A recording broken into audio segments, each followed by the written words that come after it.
merci à Maude et Simon là, pour le soutien à l'organisation de cet événement-là. Merci aux gens qui sont en présence et aux gens en ligne, là. Ça fait vraiment plaisir de voir autant de personnes qui s'intéressent à favoriser, soutenir les pratiques de participation dans les organismes communautaires. Donc, pour vous dire un peu, pour vous mettre en contexte, ce projet-là, c'est la première étape, en fait, d'une enquête qui vise à mieux comprendre et mieux soutenir les pratiques de participation dans les organismes communautaires.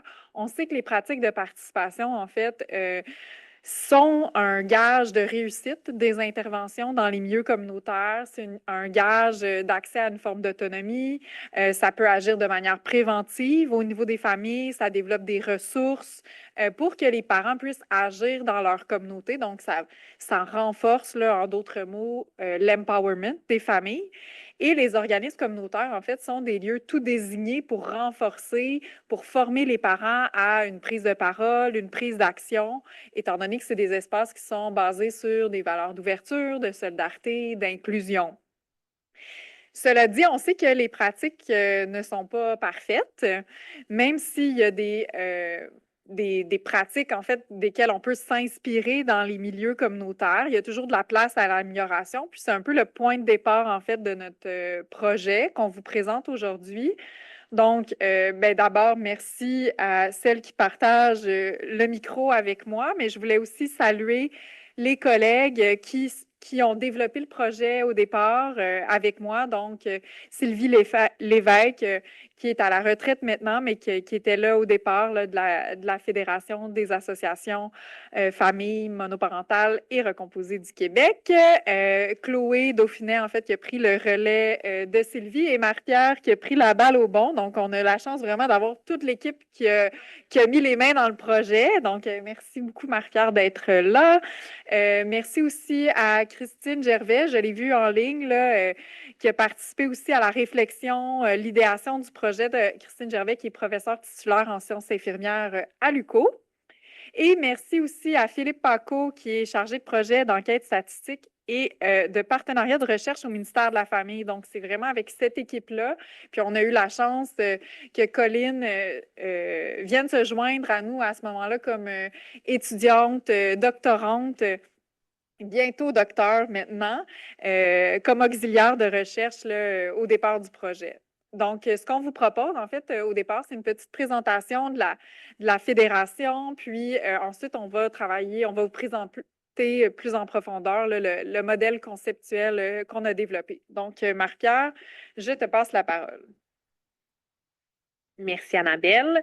Donc, je prends juste un peu de temps là, pour vous présenter la Fédération des associations de familles monoparentales et recomposées du Québec. Vous allez peut-être m'entendre dire FAF comme mode, Fédération, Fédé. Je vais essayer d'être cohérente, là, mais c'est un peu le langage courant. Vous m'excuserez. Donc, la Fédération est un organisme de défense collective des droits. Donc, c'est important de le placer. Un petit historique éclair, donc fondé en 1974 après un teach-in à Sherbrooke, des mères surtout monoparentales, des parents uniques, comme on disait beaucoup à l'époque, s'étaient réunis pour partager leur expertise, leur expérience. Puis de ce partage-là est née la volonté de collectiver leur vécu. Donc, de ça est né le Carrefour des associations de familles monoparentales du Québec. En 1982, on devient la fédération pour prendre en considération plus la structure provinciale de l'organisme. Et en 1995, on ajoute le R pour l'intégration des familles recomposées. Si vous avez suivi, donc 2024, aujourd'hui, on souligne notre 50e anniversaire, donc 50 ans d'engagement de solidarité. Aujourd'hui, les membres de la fédération, il y a 43 membres dans 11 régions du Québec, puis on participe à différentes concertations, à différents partenariats comme celui-ci. J'ai vu plein de membres en ligne ici, donc je vous salue toutes et tous. La mission de la fédération, vous voyez sur le PowerPoint, il y a 3 picots, mais j'aime bien les résumer en 2. Donc, d'abord, défendre et promouvoir les intérêts des familles monoparentales et recomposées, puis ensuite, représenter politiquement et soutenir les membres. Donc, pourquoi on a décidé de participer à ce projet-là? Mais je vous l'ai dit, la fédération, c'est un organisme de défense de droits. Donc, pour nous, la participation des parents, elle a toujours été importante, elle l'est toujours. Puis, cette participation-là, même si elle n'est pas facile à aller chercher, puis qu'on peut rapidement là, se frapper à la réalité, c'est important pour nous de mettre ça de l'avant. L'importance de la participation des parents, puis jumelée à la difficulté des transitions familiales. Donc, on l'a dit, la participation des parents, pour nous, c'est important, mais imaginons en plus quand les parents vivent des obstacles importants qui découlent de la monoparentalité ou de la séparation, qui peuvent entraîner une surcharge, une précarité momentanée, ben donc c'est encore plus important de voir cette réalité-là. Puis les perspectives d'émancipation sont possiblement d'autant plus nécessaires pour ces parents. Encourager, valoriser, pour nous, ce projet-là sert à ça. Revaloriser les pratiques de participation des parents. Ça sert aussi à normaliser les défis. Donc, vous le savez sûrement, organisme du terrain, là, comment la participation des parents, des fois, ça peut être difficile à favoriser. Donc, quand on les nomme, ces défis-là, ben, des fois, on se sent moins seul. On n'est pas tout seul dans son organisme à se dire ah, qu'est-ce que j'ai fait de pas correct? Pourquoi chez nous, ça ne fonctionne pas? Mais quand on prend le temps de réfléchir aux obstacles qu'il y a, qui ne sont pas nécessairement liés à comment nous on agit, ça normalise les défis. Puis, évidemment, ben, ça soutient l'action communautaire autonome et ça, c'est très important pour nous. Pourquoi, à quoi pourrait servir l'outil? Ben, ça contribue à faire un espace de réflexion et d'échange. Aujourd'hui, l'outil, tout le projet pour nous, c'est un espace de réflexion, c'est des occasions de créer des échanges entre les personnes qui travaillent, qui interviennent sur le terrain, mais aussi avec le milieu de recherche. Donc, pour nous, c'est hyper important. Dans la même ligne, ça multiplie aussi les occasions d'échange. Il y a eu un article qui a été écrit dans notre bulletin de liaison. Donc, ça contribue à nourrir les réflexions sur la participation et l'inclusion des parents. Ça crée aussi un prétexte pour les organismes de s'asseoir, de prendre le temps de réfléchir à leurs pratiques, se questionner ou renouveler leur questionnement. Ça offre du soutien pour réaliser ces réflexions. Donc, c'est aussi un aide-mémoire. Puis, le dernier point, c'est pour objectiver les réalités et les pratiques. Donc, en schématisant les connaissances, on crée un appui aux pratiques, aux réflexions. C'est un appui qui va être dans le temps, qui va durer. Donc, aussi pour la relève, ces réflexions-là qui ont eu lieu, ben, s'il y a des changements dans l'organisme, ben, ça nous permet de laisser une trace sur les pratiques qu'on a en tant qu'OCF. Voilà, merci. Donc, la question qu'on s'est posée, en fait, c'est comment les parents participent-ils dans les organismes communautaires et dans la vie communautaire à travers, en fait, une revue de la littérature qu'on a faite sur la participation citoyenne de manière plus large, mais la participation des parents de manière plus spécifique. Il y a quelques travaux là, qui ont été faits sur les organismes communautaires familles qu'on a consultés également. Ce qu'on a retiré de cette revue de la littérature-là, bien, d'abord, la première idée, puis vraiment, je pense que c'est ce qui guide là, la schématisation qu'on va vous présenter tout à l'heure, c'est que toutes les formes de participation sont importantes. C'est-à-dire que peu importe. En fait, toutes les formes de participation sont importantes et l'objectif, c'est pas de les hiérarchiser à travers une forme de schématisation. Il y a des parents qui ont différents besoins, il y a différentes formes d'expression de la participation et c'est tant mieux. Donc, ce qu'on a retiré dans la littérature, bien, d'abord, il y a cette idée de participation comme une forme de reprise de pouvoir. Un des classiques dans les travaux sur la participation, puis la participation citoyenne en particulier, bien, je m'adresse principalement aux chercheurs, chercheuses, là, mais l'échelle de Sherry Arnstein, en fait, qui met vraiment en évidence là, cette idée que la participation citoyenne doit permettre aux individus d'avoir un réel pouvoir dans la prise de décision qui les concerne. Donc, la participation, c'est de pouvoir décider finalement sur ce qui va advenir dans l'organisme, par exemple. Ensuite, on s'est inspiré des travaux de Joël Zask sur la participation comme une prise de parti. Pour Zask, en fait, il y a 3 formes de prise de parti qui vont s'inter-influencer, qui vont faire partie, en fait, des dimensions du fonctionnement démocratique. Donc, d'une part, je vais pas. Donc, d'abord, prendre part, c'est-à-dire participer activement à la vie sociale, s'impliquer dans les activités de l'organisme, développer des relations, c'est-à-dire aller au-delà simplement de faire partie d'un groupe. Ensuite, il y a l'idée d'apporter une part ou de contribuer, c'est-à-dire apporter une contribution en termes d'idées, de compétences, de ressources et d'autres moyens pour aider à améliorer ou développer le groupe ou la communauté. Puis la troisième forme de part, en fait, c'est de recevoir une part ou de bénéficier, c'est-à-dire de tirer des avantages, des bénéfices, des ressources liées à la participation à l'organisme, que ce soit l'accès à des services, des opportunités d'apprentissage, des relations sociales. Donc, ces 3 formes de participation, prendre part, contribuer et bénéficier, bien, sont étroitement liées et elles vont se renforcer aussi mutuellement.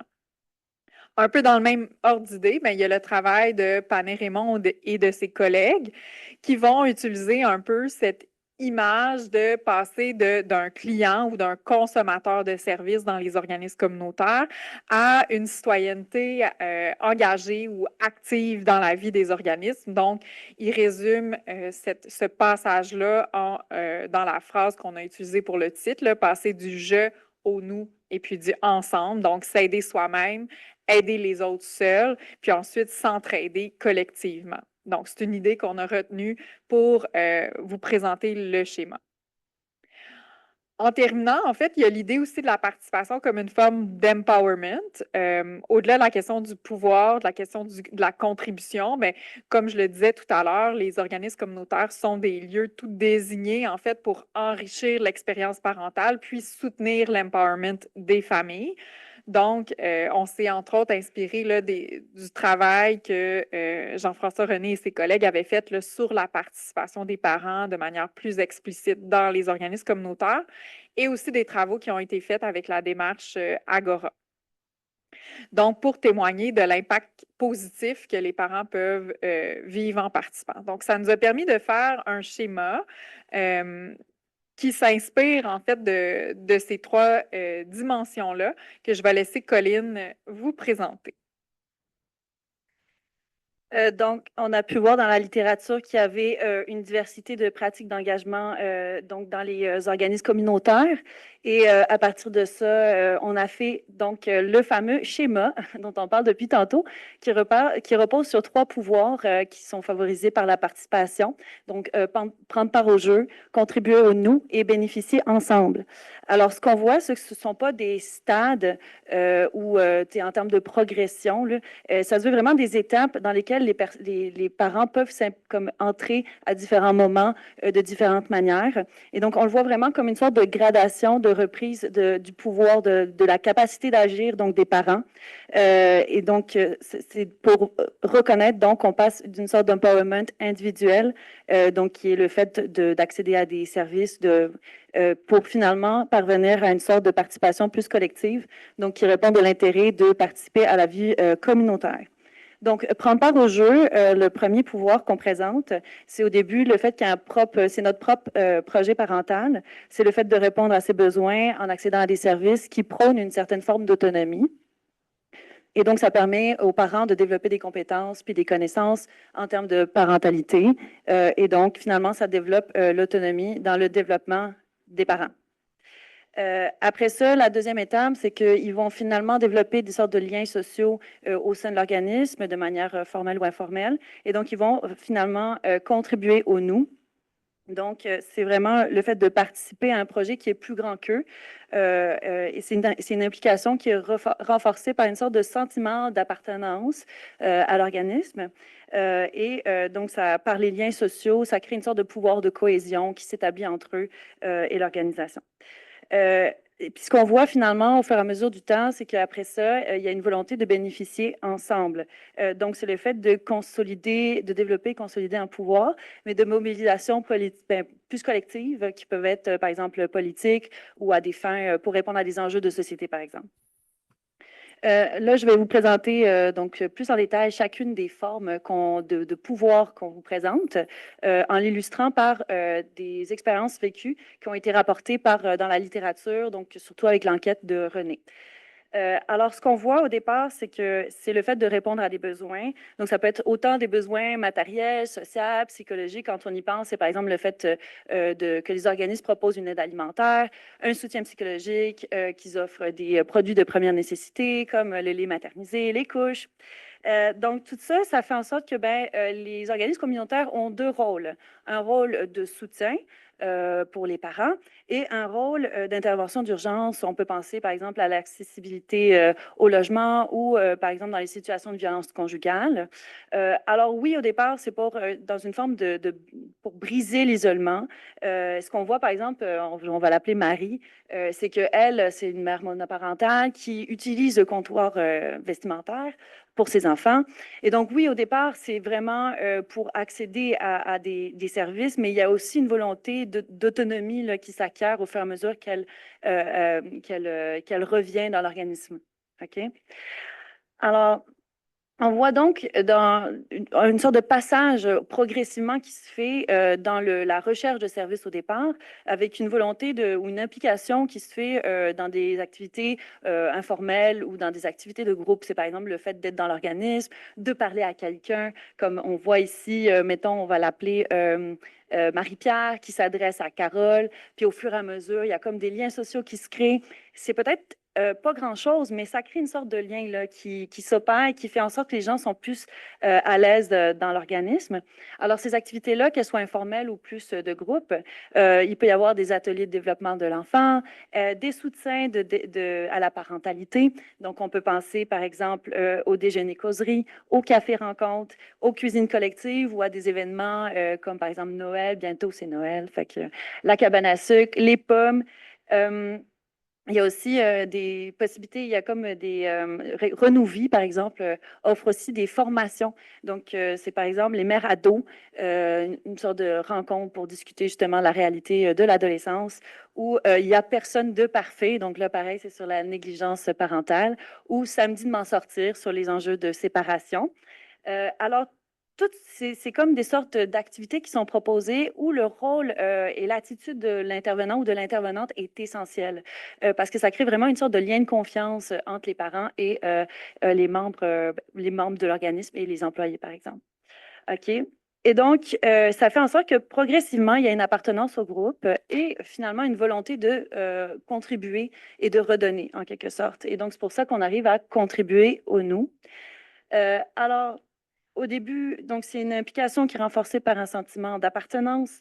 Il y a un pouvoir de cohésion bénéfique pour autant les parents que l'organisme. Ça peut être le fait de prendre la parole. Alors, quand on entend par prendre la parole, c'est le fait de partager dans le cadre d'activités, par exemple, des expériences ou des connaissances aux autres membres qui sont présents. Enfin, donc, les membres, ça peut être autant les personnes qui sont présentes dans l'atelier ou à d'autres occasions avec les employés de l'organisme. Dans les activités de l'organisme auxquelles on pense, c'est par exemple les sessions de discussion, où là, ils partagent des astuces, des outils pour répondre aux enjeux, aux défis des parents. Donc là, on voit ici que Carl, on va l'appeler, il partage son expérience, ses défis. Donc, il y a vraiment cette idée-là de transmission, de redonner. Ça peut être aussi le fait que les organismes peuvent demander de prendre le pouls un peu de ce que pensent les parents. Donc, à travers des votes, à travers, ça peut être des votes, des sondages, pour essayer d'avoir leur opinion sur la programmation qui est offerte. Et finalement, ça va faire en sorte que les gens vont commencer à prendre action. Donc, c'est le fait de prendre part, mais aussi de proposer des activités en retour. Alors, ça peut être, par exemple, le fait d'organiser un événement ou de co-animer un atelier, donc de partager un peu les responsabilités. On le voit ici que Gisèle, dans cet exemple-là, co-anime une causerie. Ça peut être, par exemple, les déjeuners du lundi. Donc, le fait que les parents participent à l'élaboration d'un menu, puis se partagent les tâches. Qui fait la vaisselle? Qui fait la cuisine? On pense aussi au programme d'insertion sociale et d'intégration dans le marché du travail. Alors oui, ça permet d'acquérir au départ des compétences, mais c'est aussi une manière pour les parents de mettre à contribution les compétences qu'ils ont, qui sont existantes, et donc de les amener pour l'organisme. Donc, on pense par exemple au parrainage mère-amie. Donc, c'est un programme d'intervention pour les familles qui sont en demande. Et donc, les personnes mettent à contribution leurs compétences, sont valorisées aussi. Donc, ça bénéficie autant pour eux, pour elles, que pour l'organisme. Et donc, ça fait en sorte qu'il y a une sorte de sentiment de compétence parentale, une cohésion de groupe et un développement d'un pouvoir d'agir plus collectif en un sens. On travaille ensemble à améliorer les conditions des familles. Et ça crée un climat d'entraide qui favorise un nous, mais qui permet finalement de bénéficier à plus large échelle ensemble. Alors, ce qu'on entend par bénéficier ensemble, c'est surtout contribuer aux structures démocratiques de l'organisme communautaire dans une perspective de réponse aux besoins de l'ensemble de la communauté. Donc oui, l'organisme, mais aussi plus largement la société. Ce qu'on voit, mettons, quand on parle de participer à la structure démocratique, plus simplement, c'est le fait de participer dans les instances décisionnelles, de gestion, d'organisation. Donc, concrètement, c'est dans l'exemple qui est donné, c'est le fait de participer à un conseil d'administration ou c'est le fait de participer aux assemblées générales. Ça favorise les compétences parentales, ça contribue à la vie et au dynamisme de l'organisme et ça renforce aussi son ancrage dans la communauté plus large. Et donc, c'est vraiment dans une perspective un peu d'éducation, d'autonomie permanente, en un sens. Parce que finalement, ça permet une participation plus largement à la vie communautaire, donc aux parents d'affirmer plus leurs convictions sociales et politiques pour sensibiliser la population à des enjeux. Donc, par exemple, l'organisme Brandon a parlé de défis d'enjeux par rapport aux abus, à la négligence auprès des enfants, par exemple.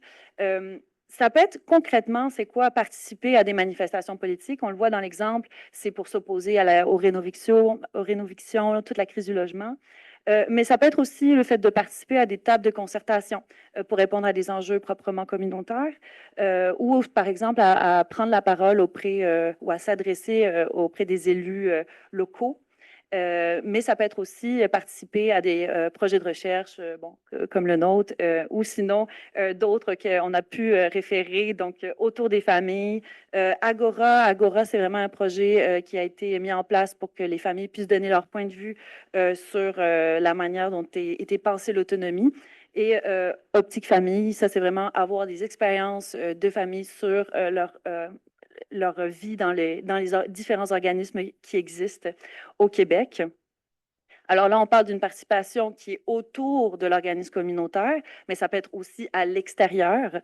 Donc, on peut penser à différents groupes comme, par exemple, Mère au front, Défendre mon école publique ou Ma place au travail. Et maintenant, je vais passer la parole à Annabelle.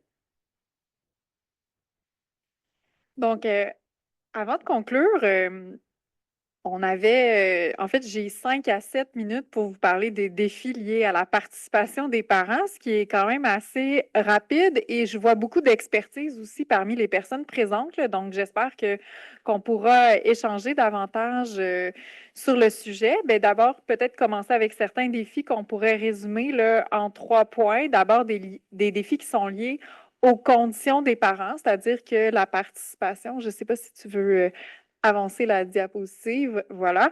Donc, la participation qui n'est pas à la portée de tous les parents de la même manière, c'est-à-dire qu'il y a des responsabilités familiales qui peuvent peser dans la balance, particulièrement tout à l'heure quand on parlait des familles monoparentales, les enjeux de conciliation travail-famille, la recherche aussi d'avoir du temps libre, des temps sociaux, la recherche de temps disponible pour participer. On le voit, par exemple, dans le type d'activités qui vont être fréquentées davantage par les parents qui sont en situation de pauvreté ou de défavorisation. Donc, on voit que ce n'est pas les mêmes profils de parents qui vont participer à toutes les activités. Donc, sans doute lié, en fait, aux besoins puis aux conditions de vie de ces parents-là. Ensuite, il y a des défis qui sont liés à l'organisme ou en fait qui peuvent être liés à l'échange et la rencontre entre les parents, donc qui peuvent être facilités ou rendus plus difficiles là, pour l'adhésion à un groupe. Par exemple, des conditions de participation qui peuvent être un peu trop rigides. Je pense notamment aux assemblées générales. On entend tout le temps un peu sourire, là, mais parfois des procédures ou un jargon qui peut être plus difficile ou plus rebutant pour certains types de parents. Également, un certain rapport d'expertise aussi dans l'intervention qui peut parfois mettre à distance, c'est-à-dire que des parents viennent chercher un service ou un conseil. Ils sont dans une position plus passive, ils ne sont pas nécessairement dans une position où ils sont là pour prendre part. Donc, il y a un travail à faire pour repositionner, en fait, la relation qui s'est installée là, entre l'intervenant, l'intervenante et le parent.